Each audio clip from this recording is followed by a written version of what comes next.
Good evening.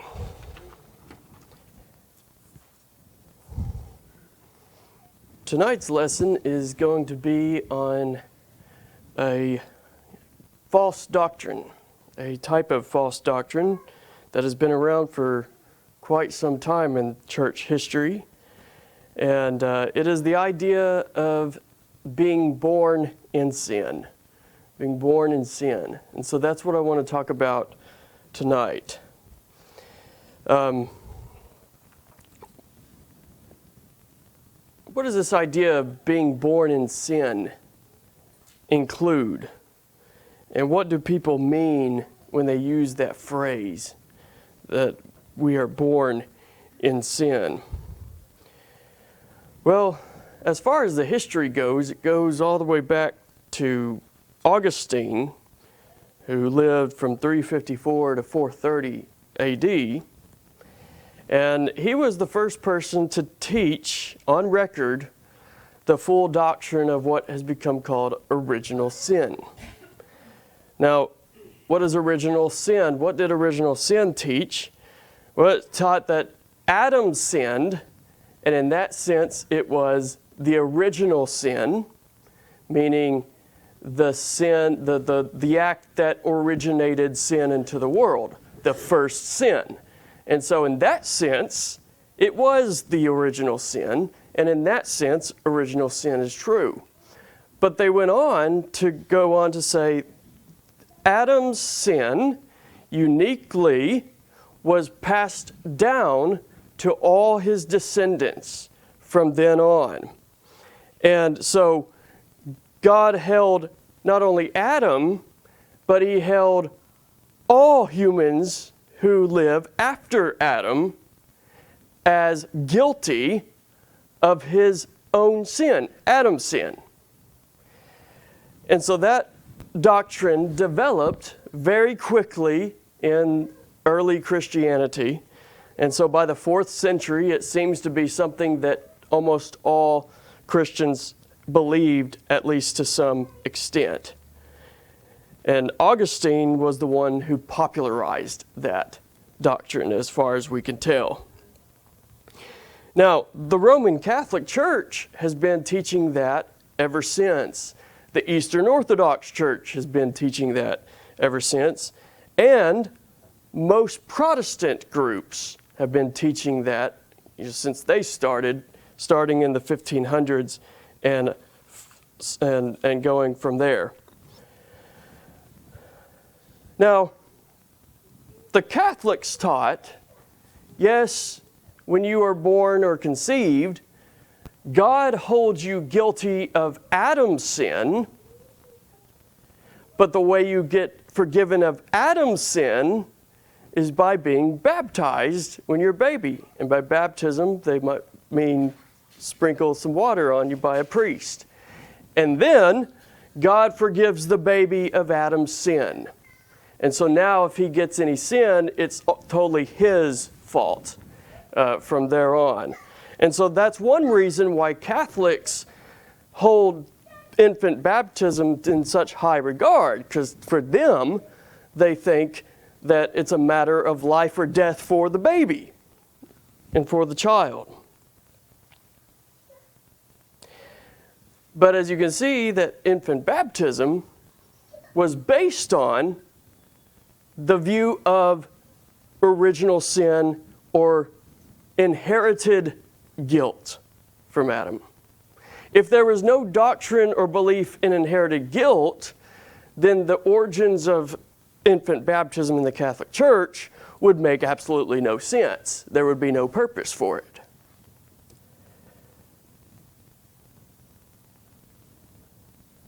Now, as we can see, this has developed in different Protestant groups in different ways.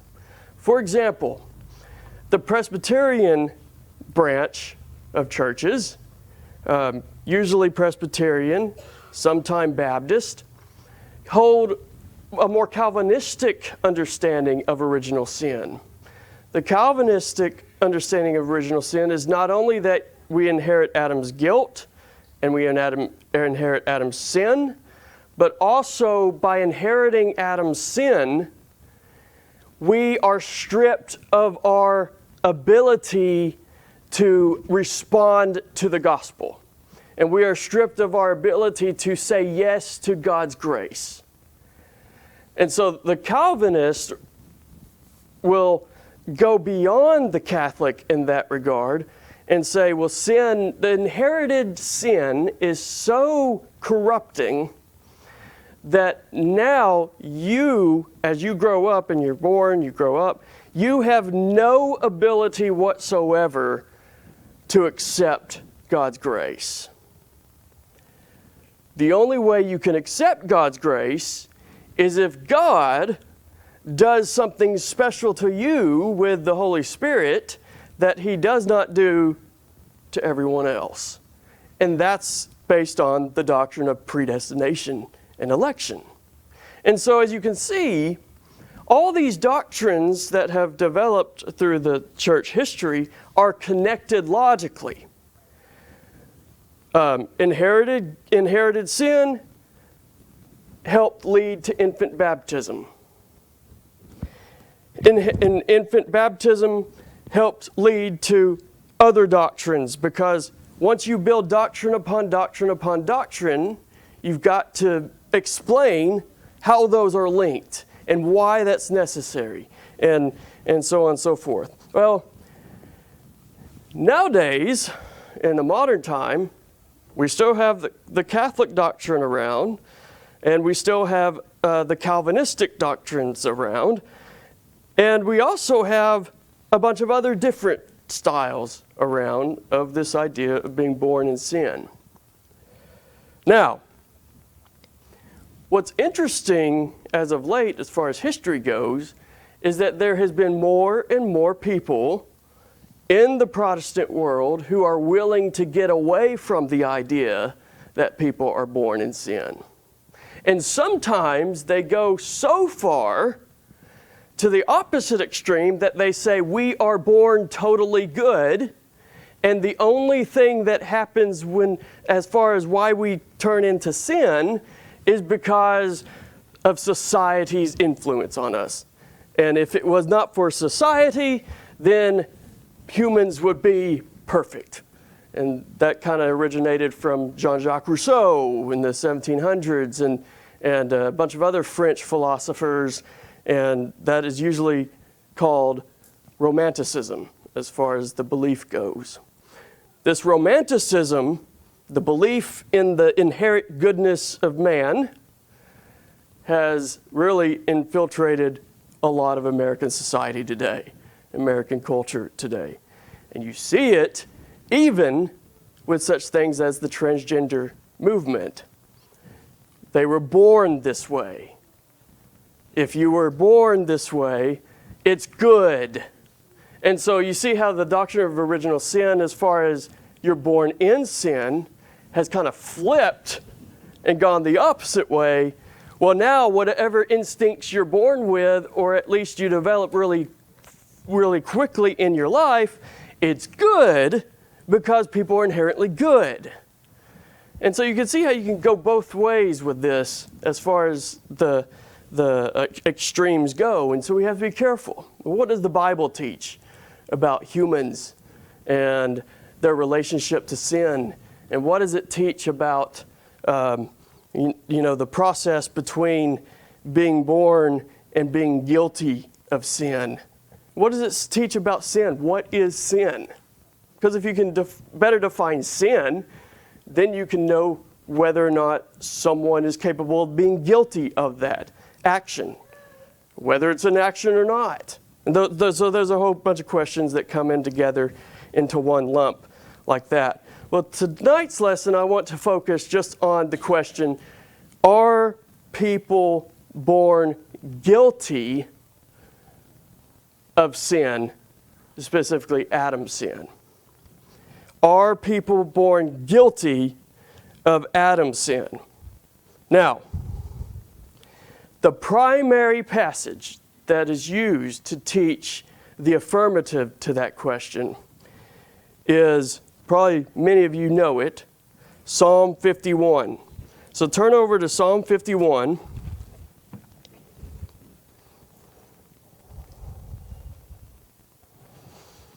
Psalm 51 and verse 5. Psalm 51, verse 5. David says, he says this about his sin. In Psalm 51, verse 5, "Behold, I was brought forth in iniquity." Some translations say, "I was conceived in iniquity. And in sin did my mother conceive me." Now, so a lot of people will use that passage, that statement right there. So it's really, I guess you could say it's two sentences back to back. And they'll use that statement right there and say, see, David believed he was guilty from the moment of conception. He was guilty of sin because it says he was conceived in sin, he was begotten in iniquity. How much clearer can you get? Well, what I would say is I need a little bit more clarity, because to me this looks like ambiguous or vague language that could mean different things. And so if we're going to build an entire doctrine on a passage like this, we need to make sure that it's very, very clear and ironed out, and that we're not missing anything. And so let's look at this passage. We're not so much going to look at this passage per se, but we're going to look at other places in the Bible that say similar things as Psalm 51, or say completely different things than Psalm 51. And we're going to ask ourselves what's going on and how do we make sense of all this. So, first we can say, okay, Psalm 51 is an example of a psalmist writing out the words that make it sound like he believes he's been sinning or guilty of sin ever since he's existed, ever since he was a baby, even at conception, while he was in the womb. Now, you look over at other passages that kind of say the same type of thing. In Psalm 58, verse 3. Psalm 58, verse 3, David, the same writer, says in verse 3, Psalm 58, "The wicked are estranged from the womb. They go astray from birth, speaking lies." Okay, so that sounds pretty similar to Psalm 51, except this time David is not applying it to himself. He's applying it to the class of what he calls the wicked. And by the wicked, it looks like he's defining that in terms of people who disobey God's law. The wicked are people who reject God's ways and God's instruction and God's law. And so he says there that people who don't obey God are wicked, doing wicked deeds all the way back from their birth. Look at Isaiah chapter 48. Isaiah chapter 48. Now I want you to remember these passages because we're going to mention and comment on them a little later in the lesson. We're just trying to look at what they say right now and how people think they bolster the idea of being born in sin. Isaiah 48.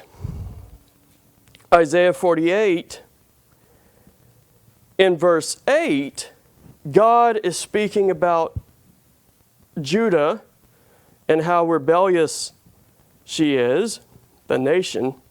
In verse 8, he says, "You have never heard, you have never known. From of old your ear has not been opened.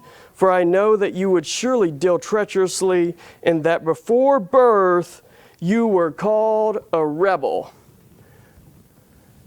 Before birth you were called a rebel. So he uses this metaphor for Judah the nation to refer as kind of as if they were human, one organism themselves, and that they had a birthing process. And he says, well, before you even came out of the womb, you were a rebel.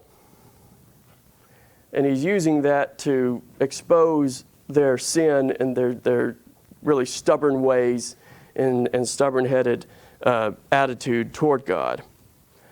Now, it looks like what he's referencing there is going all the way back to the story in Genesis 25, or Genesis 27, whenever Jacob and Esau are wrestling in the womb. And Jacob holds Esau's heel. And from there, he's called Jacob. He gets his name. And part of the Jacob name means like a heel grabber, someone who is trying to hold somebody else back. And so he says, well, y'all been called a rebel even before your birth. So you can see how you could look at some of these passages. We looked at 3. These are probably the 3 most explicit passages as far as passages that sound like they could be teaching a doctrine of inherited guilt or something like that. And so you can see these passages, and you could probably sympathize with, well, I can see how someone can get to that conclusion and think that this means that. Now, if that's all we had and there were no other passages that really helped us understand this question, that might be a good point to look at these passages and say, well, they believe that people were born in sin before they even came out of the womb, and so the Bible is true and all of that, and there's no more discussion to it. But we have other passages that look like they throw a wrench in that entire philosophy. So let's look at those. Job 31, verse 18.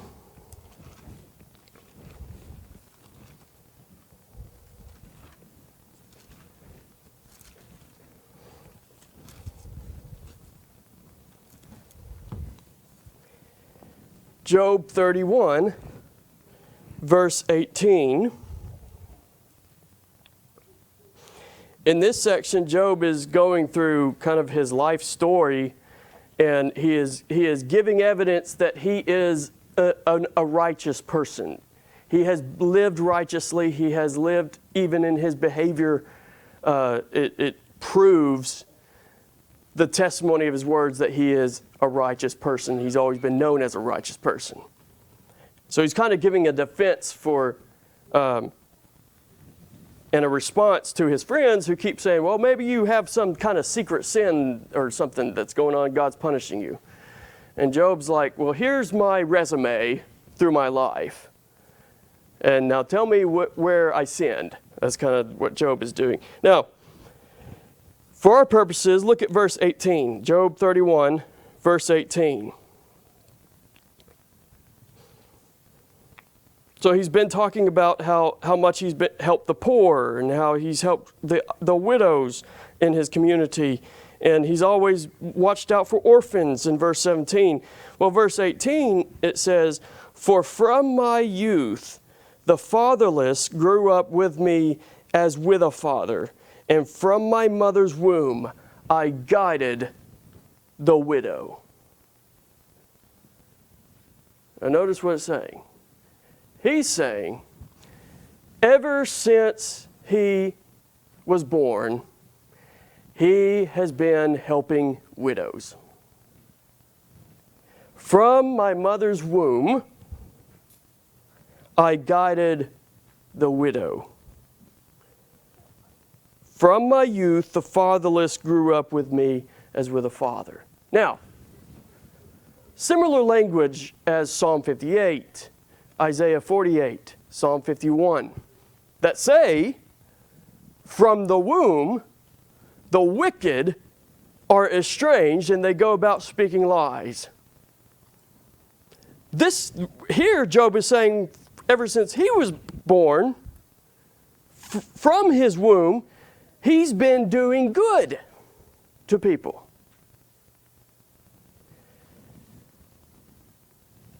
Okay, just keep that passage in mind. Let's look at another passage, Psalm 22.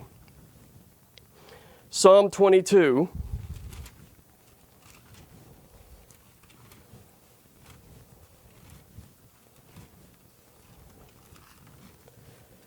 Psalm 22, verses 9 through 10.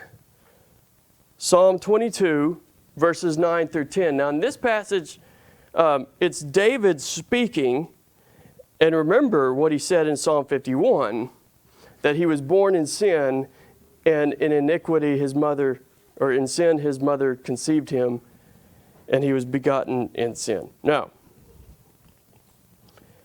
Psalm 22, verses 9 and 10. He says, "Yet you are he who took me from the womb. You made me trust you at my mother's breast. On you was I cast from my birth, and from my mother's womb you have been my God." Okay. Now in this section, what's the context? Well, the context is Psalm 22, one of the most messianic psalms in the Bible. And he's explaining how he's going through a very hard time, especially with people around him who are trying to bring him down and persecute him. And he is showing to God, "God, I am totally relying on you." And he goes back to his history and points back to his childhood as far as that goes. But the language, he says, "Well, I've been trusting you ever since I've been nursing. And I've been trusting you. You've been my God ever since I was born." In other words, I've had a personal relationship with you ever since I was born. Well, now you can see, okay, it's the same author, David, saying one thing in Psalm 51, saying a completely opposite thing in Psalm 22. So what's going on there? Well, let's look at another passage, Psalm 71. Psalm 71.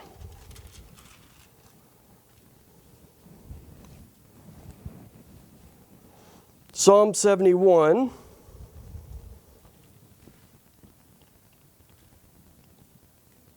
Verses 5 and 6.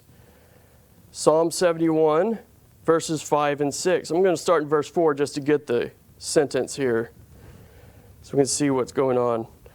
He says, "Rescue me, O my God, from the hand of the wicked, from the grasp of the unjust and cruel man." So he's asking God for rescue. He says, verse 5, "For you, O Lord, are my hope, my trust, O Lord, from my youth." Okay, so there's the statement that I've been trusting you ever since I was a young kid, a young child, youth. Verse 6, "Upon you I have leaned from before my birth. You are he who took me from my mother's womb. My praise is continually of you. Upon you I have leaned from before my birth." Now, leaning on God is often in the Old Testament a synonym to trusting God and putting your confidence in God. Especially like Isaiah uses that phrase a lot, leaning on God, as opposed to leaning on a rotten stick that's about to snap, and he calls it Egypt or Assyria. And so if you lean on something, that's the idea of trusting that thing. Well, if you're leaning on God, you're trusting Him. You have faith. But here the psalmist is saying he's been trusting God not just since his birth, but even before his birth. Okay. So we've looked at 3 contrasting passages. So a total of 6 passages, and 3 that show some kind of idea that people are born in sin, and then 3 that show some kind of idea that they've been having faith and trust in God before conception or at conception. So, how do we make sense of that? How do we tie this together and harmonize these passages. What's going on, and how are we supposed to read these passages and understand them? Well, let's look at some of them. So Job 31, let's think about the ones that talk about trusting God ever since birth, or doing good to people, like Job 31 says. Job 31, verse 18, doing good, helping widows, helping orphans, ever since he was an infant. Okay? Let's ask this question. Is that speaking literally there? Did Job literally start financing widows from the moment he came out of the womb?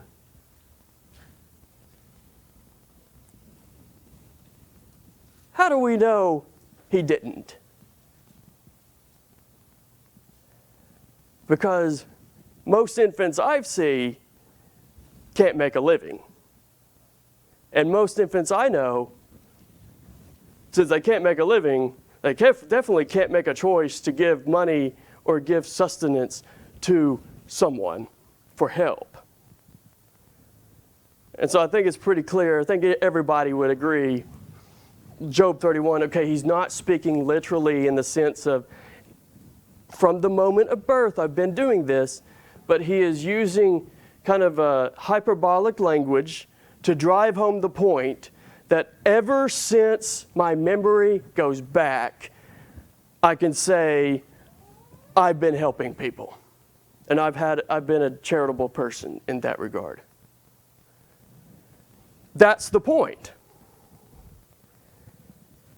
So we know that's not literal. Well, we can look at Psalm 22, verses 9 and 10. David says that he trusted God ever since he was born. Psalm 22, verses 9 and 10. So let's look back at that passage, Psalm 22, verses 9 and 10. Yet you are he who took me from the womb. You made me trust you at my mother's breast. On you was I cast from my birth, and from my mother's womb you have been my God. You made me trust you at my mother's breast. Okay.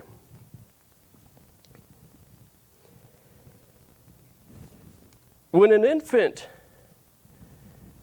is nursing and breastfeeding, are they consciously trusting God in that moment? How do we know they're not? Because they can barely even conceptualize a thought until they're a little bit older. And so if we know, okay, they're not really they don't even know what trust is. I mean, if you told an infant, you're trusting God right now, they wouldn't even be able to hear the language you're speaking. They wouldn't even if they were able to hear the language, they wouldn't be able to comprehend it. And so there's several levels away from really conscious cognitive thought in an infant. And so the idea that an infant has faith when they're nursing, we just know that can't be.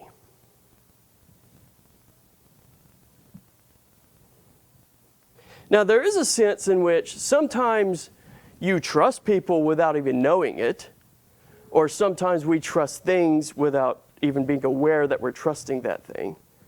And so in that sense, we can see, okay, a nursing infant is trusting God because they don't know what else to do. They're not even thinking about it. They're just relying on what He has made available to them, but it's not kind of some virtuous trust or belief or faith in God like the Bible talks about when it talks about faith. And so what's going on here in Psalm 22? Is it literal trust? Is he saying, I literally have had a strong relationship with God ever since I was born and ever since I've been nursing from a mom? Well, no. Then what's the point? The point, similar to Job, this time David's talking to God and saying, God, me and you have had a strong relationship for as long as I can remember. That's the point. The point is not trying to give specific information on how sin works when in an infant's age, or trust works at an infant stage in life. Now look at Psalm 58. So we can look at some of these passages that talk about people doing good from birth, and we can see that's obviously not literal. It's using some poetic language there to kind of drive home a point. Well, Psalm 58, let's look at this passage it's talking about people doing evil from birth. Psalm 58, verse 3. The wicked are estranged from the womb. They go astray from birth, speaking lies. It says they have venom like the venom of a serpent, like the deaf adder that stops its ear, so that it does not hear the voice of charmers or of the cunning enchanter. Okay, the picture that David paints here of the wicked in general is the wicked are kind of like a snake, and they're born, and the moment they come out of the womb, they start slithering around, trying to find all the evil that they can do, and they start speaking lies and all of that. Now, is he speaking literally there? Does he really believe that wicked people come out from the womb and start speaking? And that speaking lies and telling falsehoods? Well, of course not. He doesn't believe babies come out talking and making lies and wandering all over the place trying to find the evil that they can do. What's the point? The point is, he is trying to paint a picture of a wicked person. Someone who lives for themselves. Someone who bends the truth to fit their own lifestyle and all of that. And he is painting a poetic picture of what that person is like and how he feels about that person.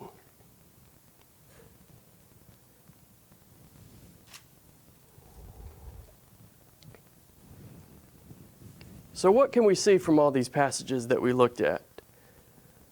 I think it's pretty obvious. You can see that a lot of these passages are using very poetic language and hyperbolic language.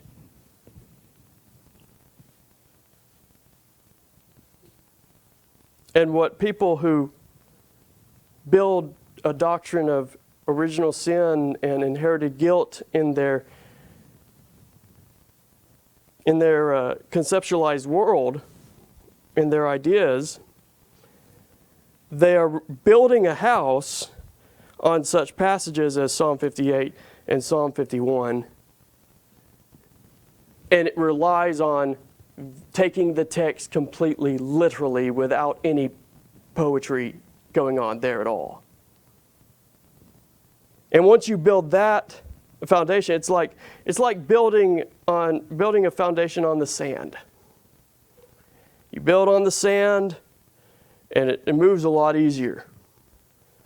But the higher you go up, the more you build on it, the more you got to adjust to the sand and make sure it's fitting right.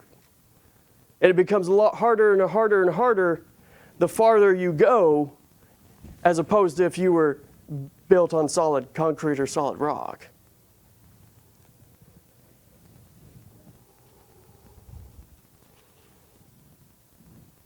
Now, some people might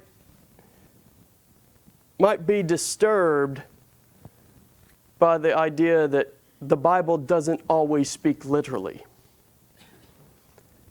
The Bible speaks literally often, but there's sometimes the author or a character in a story will use symbolic language or imagery language or something that's less than literal in the way they talk. And how are we supposed to tell the difference? How are we supposed to know when something is literal and when something's not?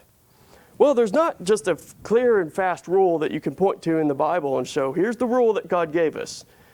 If this is happening, it's literal. If this is happening, it's imagery.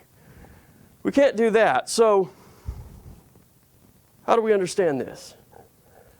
Well, start with yourself and people you know, because this is how communication works in general. How do you know your wife or your husband or your son or your parent is speaking symbolically or literally? Because you know the person. You have been around the person enough that you just know. You know he's speaking figuratively. You don't have to sit around with a lexicon and try to figure out, what did he mean when he said that it's going to rain cats and dogs? Was he literal there or was he not? We don't do that. We just know because we're familiar with how people talk and we're familiar with the specific person and how they talk and their history. I think the Bible is similar in that way. The more and more you read it and become familiar with it, the more and more it will just become instinctual to know, to recognize, well, this is symbolic here. And this is literal over here. And we can't build an exact formula that you just get the data and then push it through the machine, and then on the other side it comes out an infallible interpretation, whether it's literal or not. No, familiarity. It's kind of the similar idea of what Hebrews chapter 5 talks about. Look over at Hebrews chapter 5.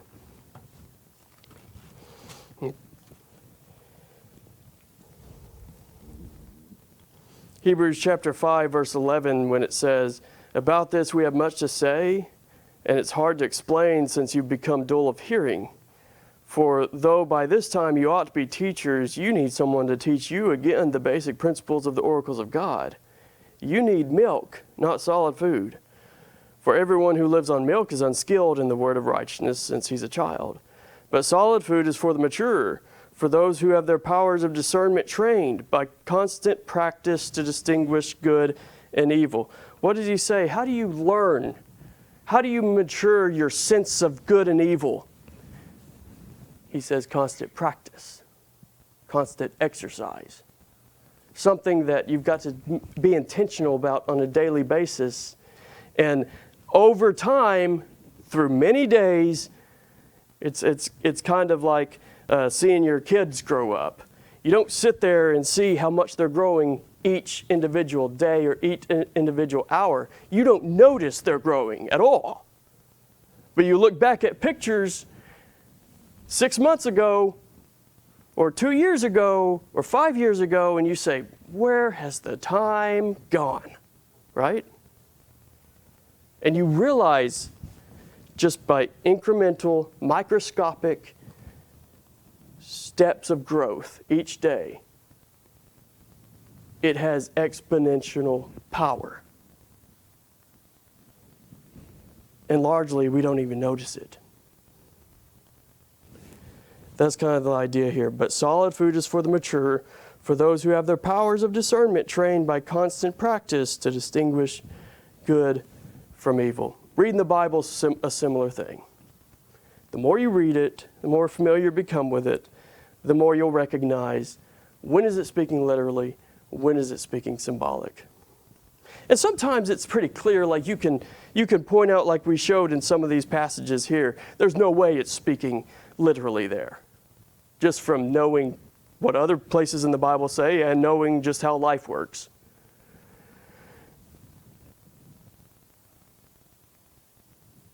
And so, while this lesson started out as looking at the doctrine of sin and whether someone is born in sin or not, or born guilty or not of Adam's sin, we can take home from it not just that, oh, those doctrines are wrong, but also a lesson on how do we approach the Bible? And how do we understand the Bible? And how are we supposed to apply the Bible to our life and to our own thinking today? I appreciate your good attention. So, does Psalm 51 teach that people are born guilty of Adam's sin? No. It does teach that when we sin, sin is a very big deal. And it needs to be rectified ASAP. And that's what David was doing when he wrote Psalm 51. He was repenting of his sin with Bathsheba, as far as we can tell. And he was so penitent of it that he even wrote a psalm about how horrible he felt about what he did with Bathsheba and what he did with Uriah and what he did with the whole nation of Israel in that regard. And so, how do you feel about your sin? Are you similar to David in wanting to rectify it and wanting God's forgiveness, wanting to turn from it and get away from it because you've seen the destructiveness that it has attached to it? Whatever your need might be tonight, I hope that this lesson has been helpful, and I hope that you understand you can make your life right any moment, whether it's now or an hour from now or tomorrow. But at this moment, you can especially make your desire to be right with God known as we stand and as we sing.